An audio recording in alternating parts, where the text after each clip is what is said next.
Jeg hedder Per Holbo. Velkommen til Hjørnesparket, Islams sande DNA. Skal muslimer i Danmark indføre sharia i Danmark? Det kigger vi lidt på i dag. Folkekirkens migrantsamarbejde har sammen med Folkekirke og Religionsmøde arrangeret det, de kalder for digitale temadage nu her i januar og februar i år. Videoer herfra er så efterfølgende blevet lagt op på YouTube, og en af de her videoer hedder Islams teologi. Her har de her to folkekirkelige organisationer overladt mikrofonen til Imran bin Munir Hussein, som er uddannet mufti, det vil sige en mand, der har uddannelse i islamisk lov, det vi kender som sharia. Desværre så har folkekirkens to organisationer her ikke fundet det vigtigt at leve op til deres ansvar som repræsentanter for kirken. I stedet så har de ladet muftien sige en forfærdelig masse vrøvl, uden at stille kritiske spørgsmål. Det er slet ikke i orden. Når en præst indsættes i folkekirken, så skal han eller hun afgive præsteløftet. Og i præsteløftet, der lover man blandt andet at bekæmpe sådanne lærdomme, som strider mod folkekirkens trosbekendelse. Hvis ikke islams lærdomme strider mod folkekirkens trosbekendelse, hvad gør så? Men når de nu ikke vil, så må andre jo træde til. Jeg har lavet 2 videoer allerede med respons til muftiens sludder, og nu er vi så nået til den 3. video i serien. Og i dag, der skal det handle om sharia. Men skal vi ikke lige først høre, hvad muftien siger om det? Så jeg vil sige, under normale omstændigheder, så er der altså intet problem for en muslim i at bo i Danmark og være en dansker, simpelthen. Fordi at man har ikke de her politiske aspekter af islam, eller de her lovgivningsmæssige ting, som mange muslimske lande opererer med. Det er ikke nødvendigt, at man skal indføre det som individ. Det er vi ikke forpligtet til.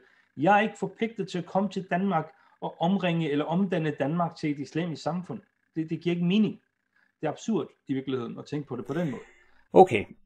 Mufti Hussein siger her flere ting, som er værd at dykke ned i.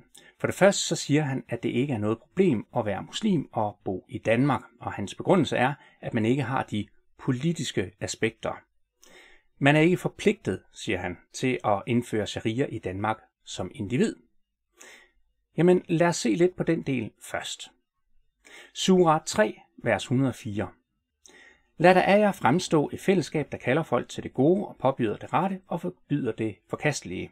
De vil få medgang. Så Koranen den siger altså her, at der skal oprejses et fællesskab blandt muslimerne. Et fællesskab, der kalder folk til det gode og forbyder det forkastelige. Og der kan vel ikke være nogen tvivl om, at henholdsvis det gode og det forkastelige, ja, det er noget, som må defineres af islams lærdom. Mufti Hussein har for så vidt ret i, at forpligtelsen på at indføre sharia ikke ligger på den enkelte. Det fremgår jo tydeligt af passagen her, at det skal være et fællesskab blandt muslimerne, der skal håndhæve sharia. Men betyder det så, at det er forbudt for den enkelte muslim at gå sammen med andre muslimer for at danne sådan et fællesskab? Nej, tværtimod. Det er jo lige præcis det, som passagen her lægger op til. Lad der opstå et fællesskab iblandt jer. Hvordan opstår sådan et fællesskab? Ja, det gør det vel ved, at folk går sammen og danner sådan et fællesskab. Muhammed fortæller en lille historie, der giver et billede af, hvordan det her skal forstås. Riyad as-Salihin 187. Numan bin Bashir, hvor Allah er tilfreds med ham, fortalte. Profeten sagde, en mand, der overholder grænserne sat af Allah, og en mand, der overtræder dem, ligner folk, der går ombord på et skib efter at have trukket lod. Nogle af dem er på dens nederdæk, og nogle af dem er på dens øvre. De, som er på den nedre, når de har brug for vand, går de til besætningen på det øvre dæk og siger til dem, hvis vi lavede hul i bunden af skibet, ville vi ikke skade jer. Hvis de lader dem udføre, hvad de har i sinde, ville de alle drukne. Men hvis de ikke lader dem udføre det, ville de alle forblive i sikkerhed. Muhammeds pointe synes altså at være, at hvis en gruppe af mennesker overtræder, hvad Allah har forbudt, så vil det skade alle. Og derfor så bør den gruppe, der ved, hvad Allah har sat af grænser, altså dem, der kender sharia, ja, de bør forhindre de andre i at overtræde dem. Men hvordan skal man så gøre det? Ja, det har Muhammed faktisk også en befaling om. Sunan an-Nasai 5008. Abu Sa'id sagde, jeg hørte Allahs budbringer sige, hvem som helst iblandt jer, der ser noget ondt, lad ham ændre det med sin hånd. Hvis han ikke kan, så med hans tunge. Hvis han ikke kan, så med sit hjerte, og det er den svageste tro. Læg mærke til rækkefølgen af de her trin. Normalt så har vi i Danmark den tilgang, at hvis vi ser noget, der ikke bør ske, ja, så begynder vi med at sige det højt. Og hvis det så stadigvæk ikke hjælper, ja, så kan vi måske begynde at gribe til at standse det fysisk. Men her, der er det hele vendt på hovedet. Muhammed befaler, at man som det første skal gribe ind fysisk, og først derefter skal man sige noget. Og kan man så heller ikke det, ja, så må man nøjes med at protestere i sit hjerte. Hvad kan vi så konkludere af det? Ja, Koranen siger jo, at der skal opstå et fællesskab blandt muslimerne, som skal håndhæve sharia. Det skal de, fordi overtrædelser af sharia kommer alle til skade. Og den måde, de skal gøre det på, det er ved fysisk at gribe ind, hvis de kan. Hvis de ikke kan, så skal de protestere højlydt, og kan de heller ikke det, så skal de protestere i hjertet. Men her er der jo nogle spørgsmål, der presser sig på. For det første, hvor mange muslimer har man her i Danmark gennem årene nøjedes med at protestere i hjertet, fordi de ikke følte sig i stand til at protestere med ord? Og når nu vi ser et stigende antal demonstrationer, hvor muslimer protesterer højlydt over Muhammed-tegninger eller det, de kalder respektløs behandling af Koranen, hvor lang vej er der så tilbage, før muslimer begynder at gribe ind fysisk over for det, som Muhammed har forbudt? Og ikke mindst, så må vi spørge, om det er rigtigt, når Mufti Hussein siger, at det ikke er noget problem, fordi det ikke er op til den enkelte at indføre sharia. Det har Muhammed også noget at sige til. Sunan ibn Majah 4012. Det blev fortalt, at Abu Umama sagde, en mand kom til Allahs budbringer ved den første søjle og sagde, o Allahs budbringer, hvilken jihad er bedst? Men han forblev stille. Da han så den anden søjle, spurgte han igen, og han forblev stille. Da han stenede Aqaba-søjlen, satte han sin fod i stigbøjlen for at ride og sagde, hvor er ham, der spurgte? Manden sagde, her er jeg, o Allahs budbringer.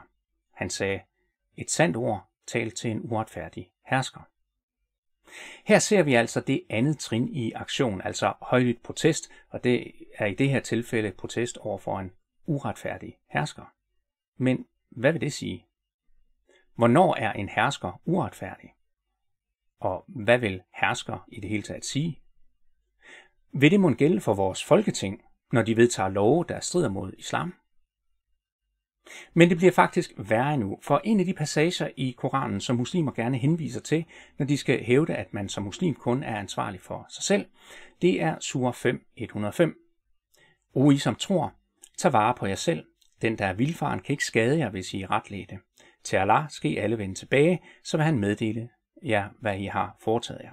Og det kunne jo godt lyde, som om man som muslim skal feje for sin egen dør, og at man ikke skal gøre sig ansvarlig for andres overholdelse af sharia. Men som vi allerede har læst, så er Muhammed jo altså af en anden opfattelse. Han befaler jo netop, at den gruppe, der kender sharia, skal forhindre andre i at bryde sharia, jævnfør historien om båden og de 2 dæk. Så de skal altså forhindre andre i at bryde sharia, først fysisk og dernæst med protester. Men måske kunne vi få en af de tidligste såkaldte lærte til at udlægge for os.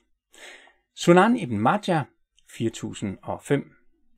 Det blev fortalt, at Qais bin Abu Hasim sagde, Abu Bakr rejste sig og lovpriste Allah. Så sagde han, o folk, I reciterer dette vers. O I som tror, tag vare på jer selv. Den, der er vildfaren, kan ikke skade jer, hvis I er retledte.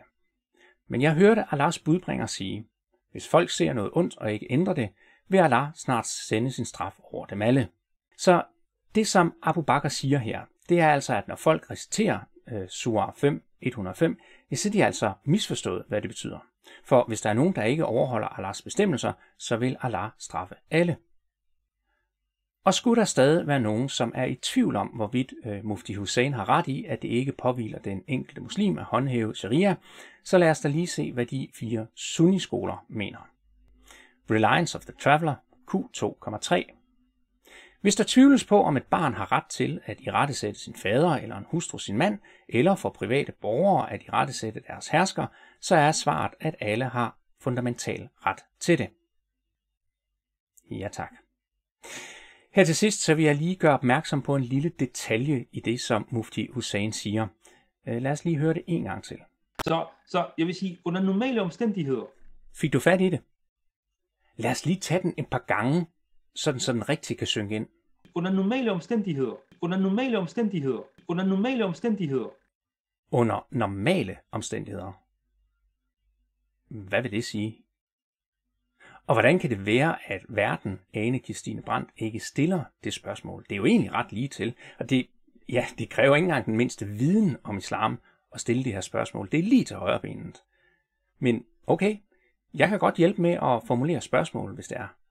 Det kunne lyde noget i den her retning.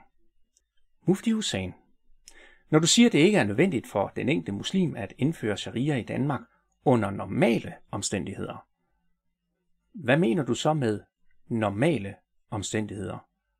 Og kan du komme med et eksempel på unormale omstændigheder, der gør, at det bliver en pligt for den enkelte muslim at indføre sharia i Danmark? Velkommen til Folkekirken. Velkommen til islam.